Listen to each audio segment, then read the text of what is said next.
Greetings and welcome to the ECD Auto Design second quarter 2025 earnings conference call. At this time, all participants are on a listen-only mode. A question-and-answer session will follow the formal presentation. If anyone requires operator assistance during the conference, please press star zero on your telephone keypad. As a reminder, this conference is being recorded. It is now my pleasure to introduce your host, Chris Donovan, Investor Relations. Thank you. You may begin. Thank you, Operator, and good morning, everyone. Welcome to ECD Auto Design's second quarter 2025 earnings conference call. Today's date is August 21st, 2025, and on the call today from ECD Auto Design are Scott Wallace, Co-founder, Chief Executive Officer, and Chairman, and Victoria Hay, Chief Financial Officer. Before we begin, I'd like to remind everyone that this call may contain forward-looking statements as they are defined under the Private Securities Litigation Reform Act of 1995. These statements are subject to certain risks and uncertainties that could cause actual results to differ materially from those expressed in forward-looking statements. For a discussion of such risks and uncertainties, please see ECD Auto Design's most recent filings with the SEC. All forward-looking statements made today reflect our current expectations only, and we undertake no obligation to update any statements to reflect the events that occur after this call. Also, during the course of today's call, the company will be discussing one or more non-GAAP financial measures. Reconciliation of these non-GAAP financial measures to the most directly comparable GAAP measures are included in the press release we issued yesterday morning. Copies of the press release are available on ECD's investor website, ecdautodesign.com. In addition, ECD Auto Design's Form 10-K and 10-Qs are also available on the investor relations website. Now I'd like to turn the call over to Co-founder and Chief Executive Officer, Scott Wallace. Scott? Good morning, and thank you for joining us as we review ECD's second quarter results. I'm pleased to welcome our new Chief Financial Officer, Vicky Hay, to her first earnings call with ECD. While she recently assumed the role, Vicky and her team have already been key members of our finance team over the past several months. I'd also like to recognize Ben Piggott, who will continue with ECD in a new role as Director of Corporate Development. In this position, Ben will focus on strategic initiatives, including M&A, investor engagement, and the company's evolving capital markets and Bitcoin treasury strategy. On behalf of the team, I want to thank him for his many contributions as CFO. ECD Automotive Design is a US-based builder of fully bespoke, restored luxury vehicles, combining classic automotive beauty with modern performance and customization. From our 100,000 square foot Rover Dome headquarters in Kissimmee, Florida, our master certified craftsmen hand build each vehicle. We also operate a logistics center in the UK that sources vintage vehicles and parts for transformation. Our 5 core offerings now include Land Rover Defenders, Range Rover Classics, Jaguar E-Types, Ford Mustangs, and Toyota FJs. Each vehicle is designed in partnership with a client through an immersive luxury design process that results in a one-of-one personalized vehicle. To date, we have completed 675 builds for customers who have come to expect only the finest results. With average selling prices between $300,000 and $400,000 and the recent contracts reaching as high as $620,000, ECD delivers gross margins among the best in the luxury automotive sector. We participate in a $94 billion global classic car ecosystem and operate a capital-light model with scalable manufacturing and multiple growth channels, including retail and licensing. Supported by strong brand reputation, ECD has the pricing power to consistently achieve high margins. Much like Ferrari, our business model enables us to command premium price points with customization and craftsmanship serving as the core drivers of value. Our second quarter performance demonstrated this advantage, delivering record revenue of $7 million on the strength of bespoke demand and manufacturing efficiencies, including a right first-time strategy designed to minimize errors, maximize efficiency, enabling more complex builds with shorter shipping timelines and accelerating the revenue recognition. However, we did have to navigate the current macro environment, including higher costs associated with tariffs, shipping, and customs.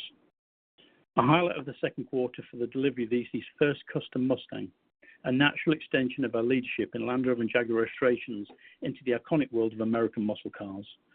Project Ghost, the first Mustang built entirely in-house by ECD, was a 1967 fastback that embodies everything ECD stands for: one-of-one personalization, authentic heritage powertrains, and best-in-class craftsmanship. Powered by a Roush-engineered 465 horsepower small block V8 and built on a modern RS spec chassis, Ghost delivers the balance of raw muscle and refined drivability that few in the market can replicate. Our exclusive partnership with Roush allows us to preserve the Mustang's original identity while enhancing reliability, performance, and daily usability. The Mustang program demonstrates the scalability of our model, expanding our addressable market, diversifying revenue streams, and delivering high margins, all while leveraging our existing factory and customer journey without incremental capex. With multiple commissions already underway, inspired by America's most iconic Mustangs, the program has quickly begun generating excitement beyond our customer base. That momentum was reinforced in July when Project Ghost Mustang won the Best of Class at the Route 66 Road Fest in Tulsa, and our Jaguar E-Type project, the Wellesley Commission, earned first place at the Lars Anderson Auto Museum's British Car Day. These national awards validate both the craftsmanship at the heart of ECD and our successful expansion into American muscle, further strengthening our brand reputation among enthusiasts and collectors. As the summer winds down, we're encouraged by the strong performance of our retail locations. Our stores within a store concept at One Drivers Club in West Palm Beach and our pop-up in Nantucket at 10 Easy Street both prove that immersive community-centered retail is a powerful complement to our digital sales channel. These locations give customers the opportunity to see, touch, and drive our vehicles firsthand, while engaging with our design process in a way that online channels simply can't replicate. These stores have contributed to backlog growth, generated ready-now sales, and accelerated the conversion of inventory into cash. Just as important, both locations have served as hubs for community engagement that strengthened brand awareness and created new relationships within two of the wealthiest and most influential markets in the US. This early success reinforces our conviction that retail is a scalable path to filling our factory and driving cash generation and can be financially justified with as few as 2 vehicle sales per month.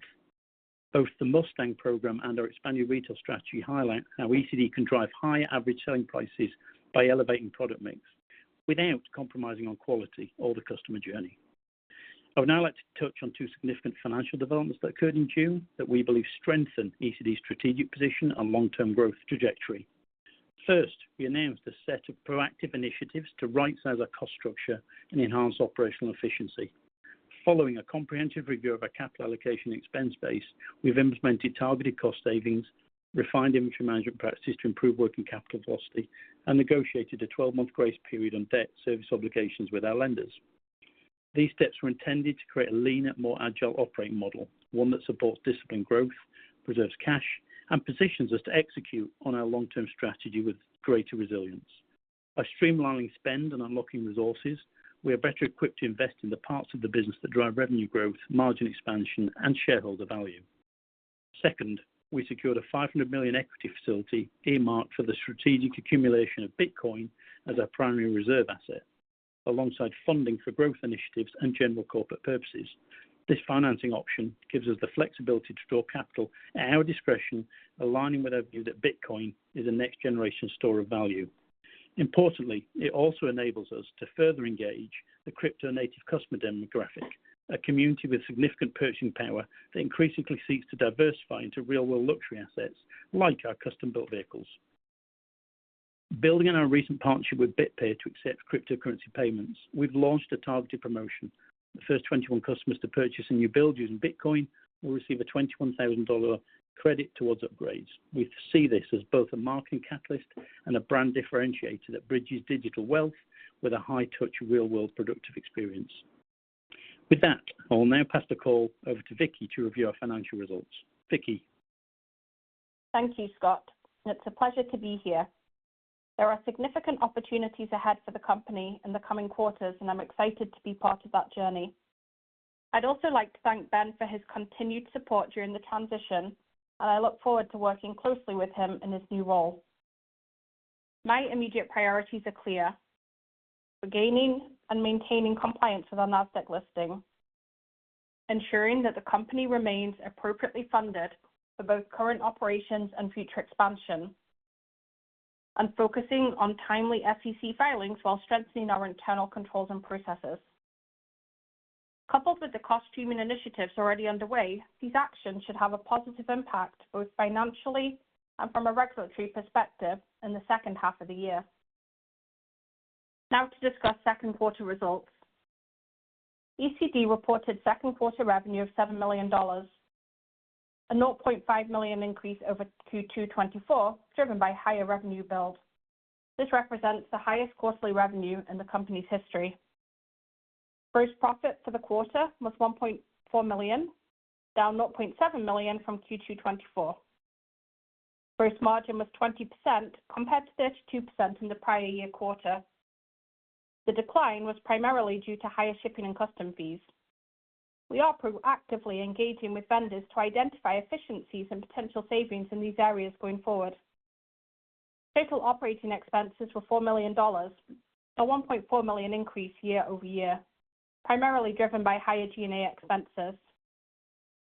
G&A expenses were $3.7 million, up $1.4 million from Q2 2024, largely due to higher non-cash equity compensation expense.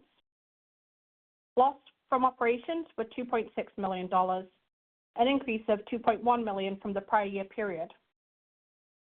Net loss was $4.3 million, compared with $2.0 million in Q2 2024. This increased loss was primarily driven by the increased operating loss and higher interest expense, partially offset by a gain on the fair value adjustments to warrant and conversion option liabilities and a $0.4 million gain from debt converted into preferred stock. Loss per share was 11 cents, compared to 6 cents in the prior year quarter. Regarding our balance sheet and liquidity position, as of June 30, 2025, cash and cash equivalents totaled $0.6 million, compared with $1.5 million as of December 31, 2024. For the first 6 months of 2025, operating activities used $4.2 million of cash, including $1.2 million to fund working capital. Financing activities provided $3.4 million, primarily from the proceeds of the January and June 2025 convertible notes and the April 2025 note payable. These were partially offset by repayments of the Agile and Floor loans. During the second quarter, we entered into an amendment and exchange agreement with an institutional investor, allowing the exchange of amounts outstanding under the convertible notes into convertible preferred stock. At closing, the holder converted the August 2024 convertible notes, including principal and accrued interest, into 4,000 shares of convertible preferred stock, thereby improving our shareholders' deficit position. I'd like to close by discussing some subsequent developments. Following the close of the quarter, on August 6, we received a delisting notice from NASDAQ as a result of non-compliance of continued listing requirements. Prior to receiving this notice, we had already engaged an advisory firm to help us navigate this process both efficiently and effectively. To regain and maintain compliance and to support our broader growth initiatives, we have taken the following additional steps. In July, we filed an S-1 registration statement to register 300 million shares in connection with our previously announced $500 million equity line of credit. This facility also provides flexibility to diversify our treasury strategy, including the potential use of Bitcoin for both inbound and outbound transactions. We exchanged $12 million of convertible debt into preferred stock against 2 separate transactions. And finally, we have raised an additional $1.7 million of equity capital to fund the business and to also improve our shareholder deficit. These steps substantially deleverage our balance sheet, significantly reduce cash interest obligations, and will accelerate our path to positive cash flow. Taken together, these efforts will allow us to regain and maintain compliance with NASDAQ, strengthen our balance sheet, and combined with the continued G&A streamlining and planned margin improvements, position us strongly as we enter the second half of the year. Our focus remains on executing our growth strategy and delivering long-term value to our shareholders. This concludes our prepared remarks. I'll now hand back to the operator to open the line for questions. Thank you. Ladies and gentlemen, the floor is now open for questions. If you would like to ask a question, please press star one on your telephone keypad at this time. A confirmation tone will indicate that your line is in the question queue. You may press star two if you would like to remove yourself from the queue. For participants using speaker equipment, it may be necessary to pick up the handset before pressing the star keys. Again, that is star one to register a question at this time. Our first question this morning is coming from Theodore O'Neill of Litchfield Hills Research. Please go ahead. Oh, thanks very much. Scott, I wonder if you could give us some more details on the Mustang rollout and what you see in the pipeline and deliveries for the next 12 months. Yeah, the Mustang's been a great learning experience for us as most new products are as we introduce them. You know, the blend of introducing classic cars with modern customization and performance is not a challenge many people want to take on, but we kind of thrive in that, and we're fortunate to have 67 technicians that, you know, they kind of like doing this as a thing at the weekend. So this is fun to them. What we faced with some challenges was in terms of the part supply chain.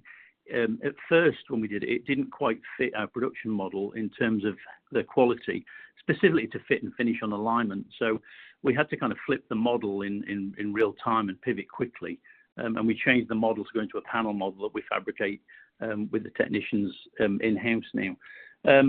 But yeah, I mean, once we got through it, it was a great product, and we didn't honestly expect it. We didn't have anything to do with the award we received. The client took delivery of the car and took it to an event, and it won first place. So we were really proud of that, and I'm pleased for the technicians who put the efforts in. And yeah, the backlog's building. You know, we've got more in production now. They're in the production lines we speak. We're pivoting and learning every time we do something to build the Mustang. And you know, it took us. I'd say it comfortably took us, 3 or 4 years to get the Defender where we really got that nailed down. The Mustang we're much further ahead because we're much more involved with the business. We're much more involved in skill base that's within the team. So yeah, I think by unit number 2 or 3, we'll be turning that into like a fairly streamlined production model. Okay, and on this is a financing question on the Bitcoin $500 million financing. Is that really more of a marketing tool or a financing tool or some combination of the two? Thanks, Theo. It's a combination of the two. So obviously, as Scott mentioned in his remarks, we do have a lot of people with a lot of crypto and Bitcoin currency. So it is something that we do want to start getting payments in, and then obviously building a reserve through this equity line of credit that we have. The equity line of credit won't be used solely for our crypto strategy. It will also be used for expansion of the business, opening new retail units, opening further lines of production as well, so that we can expand the company as well. So it'll be a combination effort with the facility once it goes live. Okay, thanks very much. Thank you. At this time, I'd like to turn the floor back over to Mr. Wallace for closing comments.